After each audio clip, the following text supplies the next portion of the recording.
Very nice. Alright, so we can turn the Faceless Haven online. That is something we can do. Of course, they can too. Torbran. No blocks there. We're going to have to find some way to take that thing out.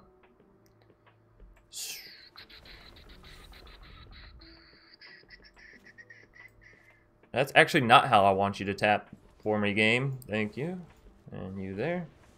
Over. That'll put us a 6/6 on the board. And we can also pop up Faceless Haven. Now that's a lot of damage.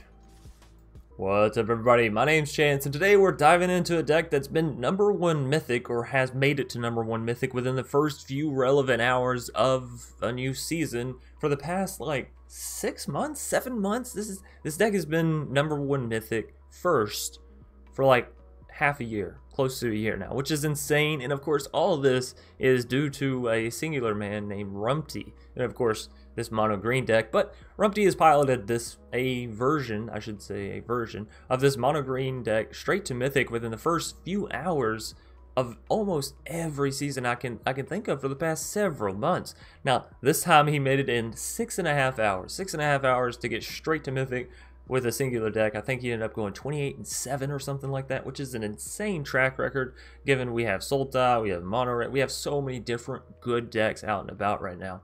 Anyways, enough of me talking your ear off. We're going to dive into the specifics of this deck and exactly why it executes so well up against Sultai and MonoRed and all that kind of stuff, right? So, we are going to be diving into a mono-green Stompy deck. Now, this deck has a lot of cards that you would assume it to have. Gem Razor, Questing Bees, Great Hinge, Vivian Action for the Rogues. Of course, we're always going to see those.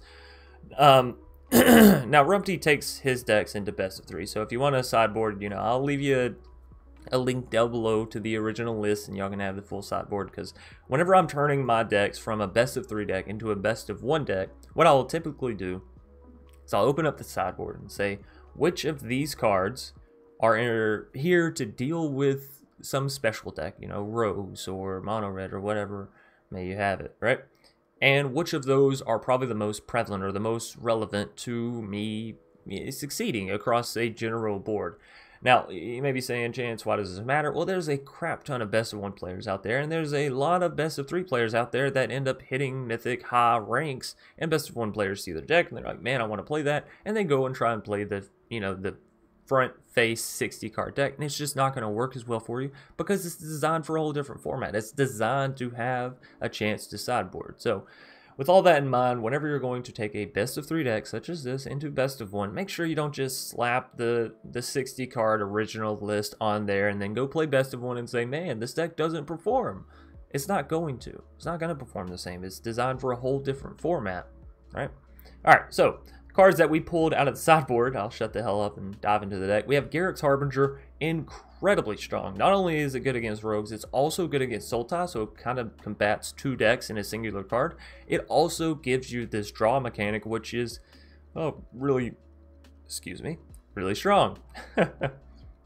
Anyways, the other thing that I'd pulled out, I thought it was an extra Blizzard Brawl. I think the original deck has a singular Blizzard Brawl in the main deck. I think having lower in removal in best of 1 is really good, especially removal like this, which gives you indestructible. So of course you could use your Gem Razor for removal and then turn around, swing in, you have trample damage, it's indestructible, you're hitting face, you're dealing damage, and you're feeling pretty good. I don't think too much by way of Kaldheim has been added outside of the snow stuff. You know, snow it's really fun. We have Faceless Haven, we have the Blizzard Brawl. Faceless Haven, really an excellent card in mono green. You're oftentimes going to have the mana to pump this 4/3 up onto the battlefield. And then, of course, you can always equip other things to it if you're worried about things being taken out, or you can primal mine it. I don't really recommend equipping a Gem Razor to your Faceless Haven. I'm not saying you can't do it. I'm just saying, unless it's going to win you the game that turn, you probably shouldn't. I think that's pretty much it. You know, we know how Castle Garenbrick works. You got 5 mana down, you can get a 6 mana creature or whatever. This is a very straightforward deck. Pretty much play it as you see it. If your opponent has an artifact or enchantment, throw down your Thrashing, sacrifice that, take out their artifact or enchantment. Make sure it's strong enough, make sure it's a big enough reason, right? Make it a Maul of the Skyclaves. Don't let it be a little hell, I can't. Gold Vein Pickaxe. Is that the card we were playing yesterday? Anyways, weigh your options. Try to play straightforward. Stone Cool is a great recipient of Gem Razor, so is Swarm Shambler, as both of these cards can get fairly large with the +1/+1 counters, and we all know Gem Razor loves that stuff. So, without further ado, I'll quit talking y'all's ear off. We can go ahead and dive into these matches and see why/how this deck actually English is hard. Actually executes getting to #1 Mythic. And again, congratulations to Rumpty for, well, doing this so consistently. If you're interested in following him, I'll be sure to leave a link down below in the description. Of course, check him out over on Twitch, and I don't know if he has a YouTube, but anyways, thanks everybody for watching. Hope you've enjoyed. Leave a like down below, comment, subscribe if you want to see more, hit that bell icon. And without further ado, let's dive into some Mythic mono green action. El Alab, or El Alabe? El Alabe? We're going to keep it either way. We got an Ooze, Gem Razor that can come down on the Ooze. Seems okay. I wouldn't say this is a, you know, stellar, knock it out of the ballpark kind of hand, but it'll do. It will do. Anyways, hope everybody's having a good day, good night, good afternoon, all that good stuff. Trying to climb a little bit today. Green, blue, Yorion. You're reading a lot like Sultai, not gonna lie. Looking a little Sultai around the edges.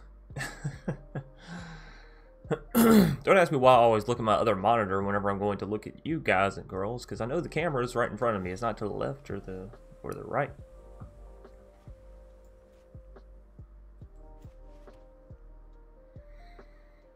Do I go ahead and Gem Razor? I mean, it does increase our damage by 2.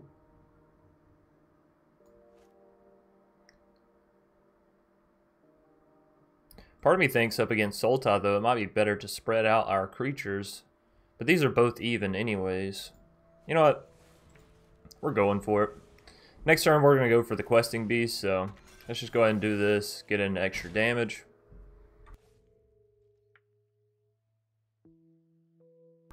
Goodness. I'm still not used to seeing myself move at 60 frames per second. I'm not going to lie, it's a little weird. I'm like, man, that man over there, he's moving and a grooving. Stone Cool Serpent. I do enjoy a Stone Cool, but Questing Beast comes down with haste. So, you know, we have the potential to put him to 8 life here. I don't know if it'll actually work out, given, yeah, you know, they got counter magic and whatnot. Anyways, we are putting him down to 12, so I'm still happy about that.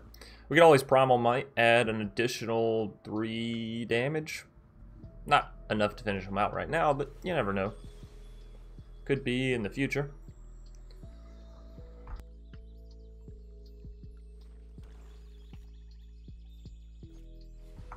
Oh no! Oh no! Well, I could turn on Faceless Haven here, but I think I'm just going to stack 5 power into the Stone Cool and slam-a-jamma it right down. If we find a Gem Razor now, that could be really good, though, because then we could, of course, mutate it onto the Stone Cool. To the cool little Stone Cool. I'm a little worried that they might try and exile my stuff here. But I would rather them do it at sorcery speed than instant speed, because if they do it at instant speed, they have a chance to take out the Faceless Haven, and I really don't want them to. If I'm being honest, I did leave my Haven alone. It's supposed to be safe. Yeah. Uh-huh. That makes sense. Alright. Faceless Haven, go! So we can give this thing 1 additional power. That's not going to be enough. Either way, we're taking them down to 8. They are still on a 3-turn timer, but, you know, it's Sultai. I'm sure they can pull something out, right?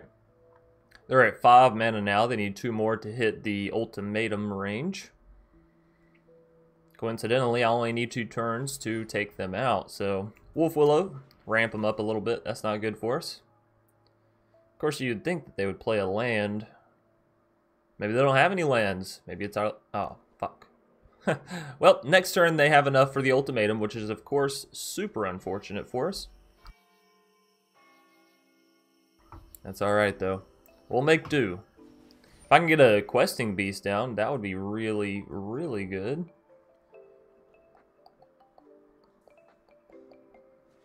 Let's see. 1, 2, 3, 4. I couldn't do a Questing Beast and get Faceless. Of course, that would be lethal if I could, but I can't, so I shan't. Alright, well, let's pop this Faceless Haven back up there. We can add 2 additional damage, but again, why? You know? Why do that if there's no real point to it, so. Alrighty, opponent's got to have an answer. They have 7 mana. They can pull the Yorion over and slam a jam at what? They had 8 mana. They have 9? You got a lot of mana over there, bro. Bro chacho. So Yorion has 4 power, so we're going to need to be able to get past that. Alright, what do we get? What do we get? Love Struck. Are you love struck? Alright, so this costs 3. 1, 2, 3. And this would pop up into a land, and then we'd have 2 left over for Primal Might, which could make this thing a 6/5, which is big enough to deal with Yorion. I mean, this is shot at lethal, so you know, gotta go for that. Gotta go for that lethal range. Oh, and we get it. It's just that easy.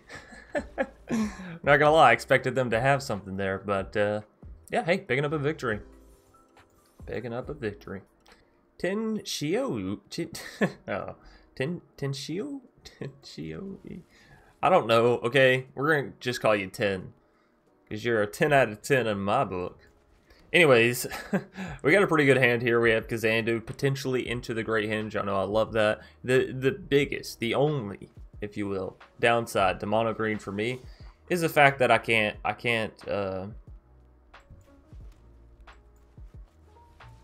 Fabled Passage my Kazandu. Sorry, I lost my train of thought. I was like, what's the best play here? And then you're like, oh yeah, just play the Ooze. Chance if they Bone Crusher Giant it, well, they Bone Crusher Giant it. But Fervent Champion. Alright, alright, alright.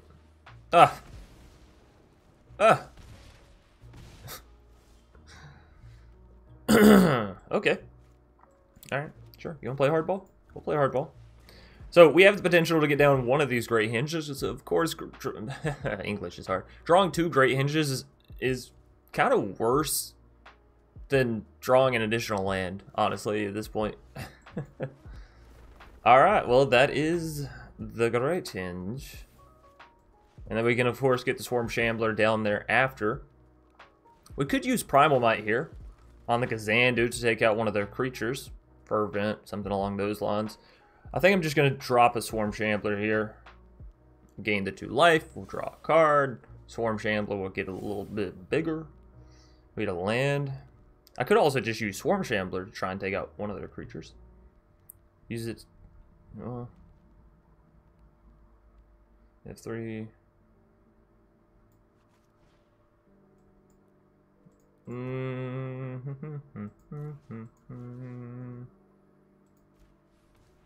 I am going to go ahead and take out the Charger.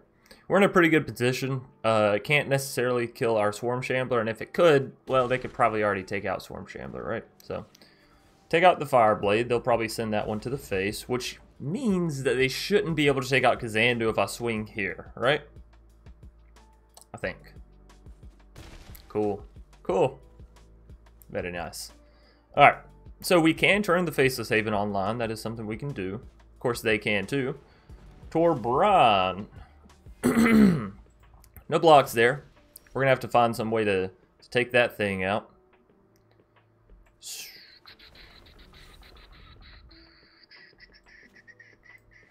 That's actually not how I want you to tap for me, game. Thank you. And you there. Over. That'll put us a 6/6 on the board. And we can also pop up Faceless Haven. Now, that's a lot of damage.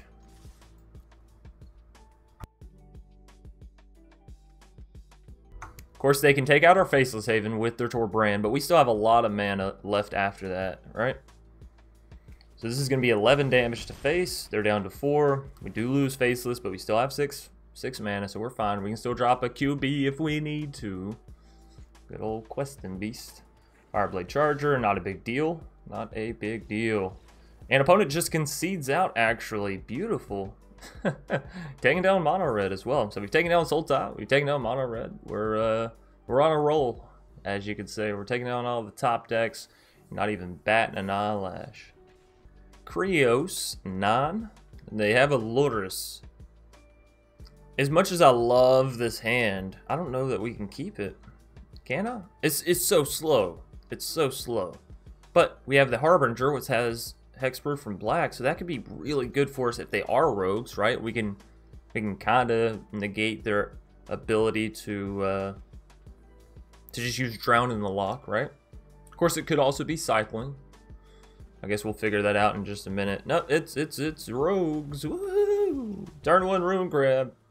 Here to ruin my day. Alrighty, that's alright. No plays till turn 3 for us. A little unfortunate, but yeah, I decided to keep. I did decide to keep.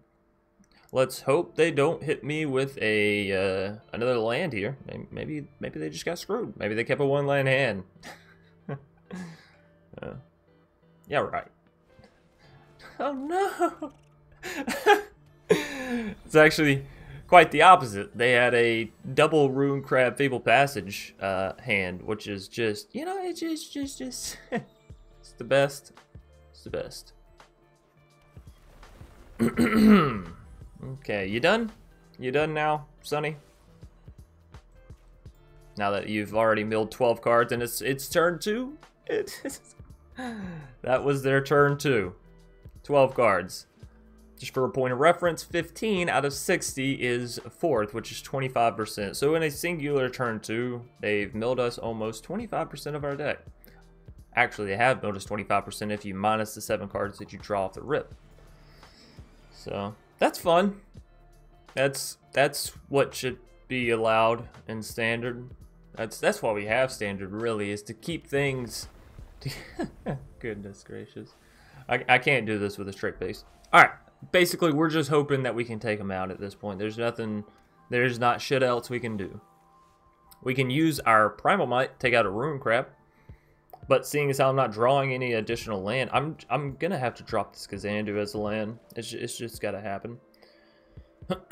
Now, if I put the Gem Razor down, it does give the Harbinger access to taking out things in the sky. But I think I would rather get a Swarm Shambler down than worry about getting the Gem Razor thereafter. So we're gonna go Swarm Shambler first. And they obviously have counter magic available. I can go for the Primal Might onto the Rune Crab. I think I'm going to, if I can draw out that counter magic spell here. And of course we're going to swing it with the Harbinger.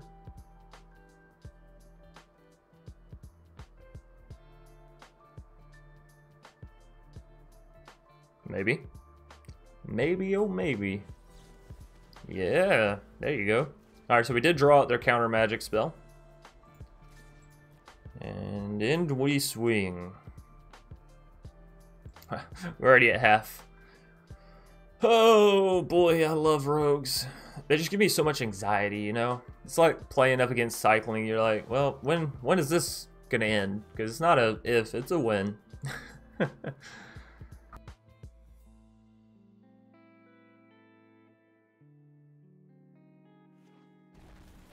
Of course, I guess you could say the same for any deck, right? Like mono red will eventually kill you. It's not a win, it's a if. But I do love the fact that every time I play against rogues, I get the double Rune Crab start. I don't know if y'all have noticed that here recently. I can't play against this deck without the opponent just being like, here's a Rune Crab and here's a Rune Crab. And I'm like, oh, I've never seen that before. What are you doing to me here? So mystical, so magical, so completely unseen. Now, obviously, throwing down Questing Beast is good because it draws the attention of that Thieves Guild. The Olden Enforcer. Which means our Harbinger has a better chance of getting through. We could also just go for the Love Struck, which I think there's a certain little merit to that, given they're not quite low enough to be taken out.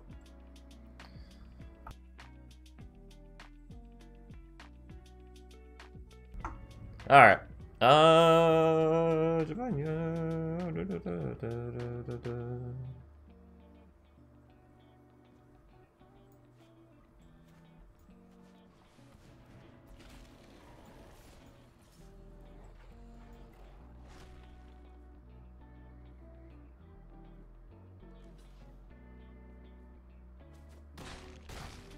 they let the Harbinger go. Ugh.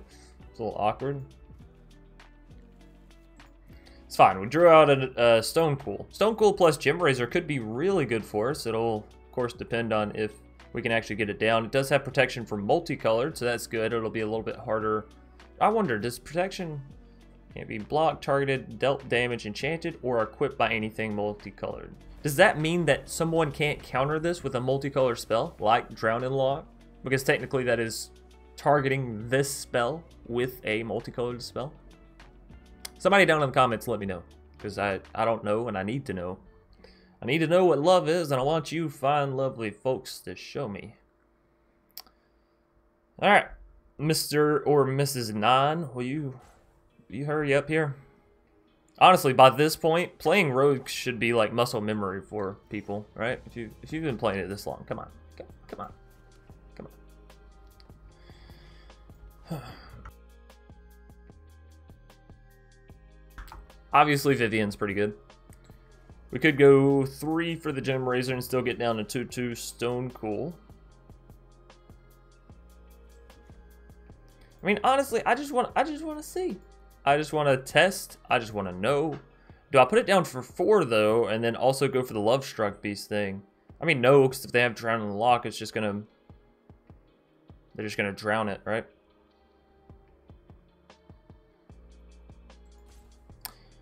They definitely have Drown in the Lock. Definitely. Now it's a matter of, does it work on our Stone Cool? I hope not. I certainly hope not. Let's see. It does. You know, that's... Well, it does say this permanent. It doesn't say this card. It does say this permanent. And I don't think things technically become permanents until they're on the board. I could be wrong about that, but... Yeah, that's a big, swift kick in the dick. But, you know, it happens. It happens. Gem Razor, another one. Really good against the rogues because it does give us trample. Of course, Kazandu, not too bad. Love Struck does give us an additional creature just all around. I think I'm going for the Gem Razor, though. I think that's the play to be had. Opponent is down to 12 life, but you know, for rogues, that's not a scary place to be. They're not really worried until they're in those single-digit lower end. Really, if I was at 9 health, even as a rogues player, I'd be like, I could probably still swing this. Now, the best thing about that, Lorders, is the fact that they had to pay double black mana for it, right? Of course, that Wind Robber can forever block our Harbinger out, so we might want to think about actually getting a Gem Razor down onto our Harbinger. And you can't worry about how many cards you have left. We have 8 cards left, okay? You can't worry about that stuff. We're probably going to lose. If I'm just being honest, there's not a whole lot we can do about that. So you just gotta do the best you can. Just gotta do the best you can. We're gonna throw this down on the Swarm Shambler. Possibly, potentially, maybe so. Yeah, 7 cards left in deck. Yikes. Just the 7. Sob. I mean, I guess we just swing all in, right? There's not much really else that we can do. So they're going to block the Harbinger with the Wind Robber. You're a little silly, aren't you? You're just a little bit silly. What? You know, actually, I have to decline. I have to politely decline that offer. So, really confused as to why they would block my Trampler with that card and not the Harbinger. Motherfucker. Motherfucker. 3 Rune Crabs in the top 21 cards of their deck.